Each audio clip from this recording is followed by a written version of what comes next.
ကဲဗျာအချိန်ကြီးရတော့ပါဆိုးရွာသွားပါပြီကြားတဲ့အနေထားရတော့เนาะကဘာပြတ်ပြီပေါ့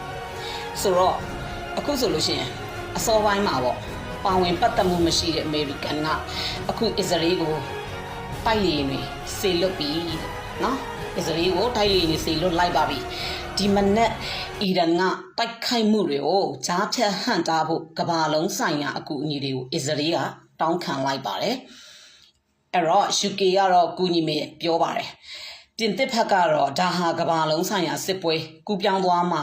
ဖြစ်တဲ့အတွက်ပေါ့နော်သူကတော့စဉ်းစားမယ်ပေါ့အဲ့တော့အခုလက်ရှိမှာဖြစ်နေတဲ့ဒီစစ်အချိန်အဟောင်းอ่ะပေါ့နော်မြင့်တက်နေတဲ့အချိန်မှာဝင်လာတဲ့အီရန်ရဲ့မောင်းတူမဲ့လေယာဉ်တွေနဲ့ဒီပဲ့ထိန်ဒုံးကြီးတွေကိုကြားဖြတ်ကူညီပေးဖို့နိုင်ငံတကာကိုအစ္စရေးကတောင်းခံတာလည်းဖြစ်တယ်နော်အရေးတကြီးကိုနေတန်ယာဟုကတောင်းဆိုနေတာအဲ့တော့သူ့ရဲ့တောင်းဆိုမှုတွေဟာတရားဝင်တောင်းဆိုမှုတွေဖြစ်တယ်ဆိုပြီးတော့မှလည်းဆိုထားပါတယ်အဲ့တော့အီရန်ဘက်ကဝင်လာတဲ့ဒီမစ်ဇိုင်းတွေဒုံးကြီးတွေအမြောက်အများကိုအစ္စရေးမဟန့်သားနိုင်တော့လို့ပါပဲနော်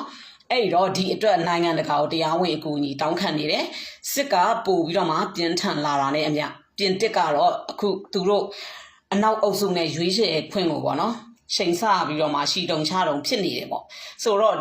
အဲ့လိုမျိုးရှီတုံချတုံဖြစ်နေတဲ့အချိန်မှာ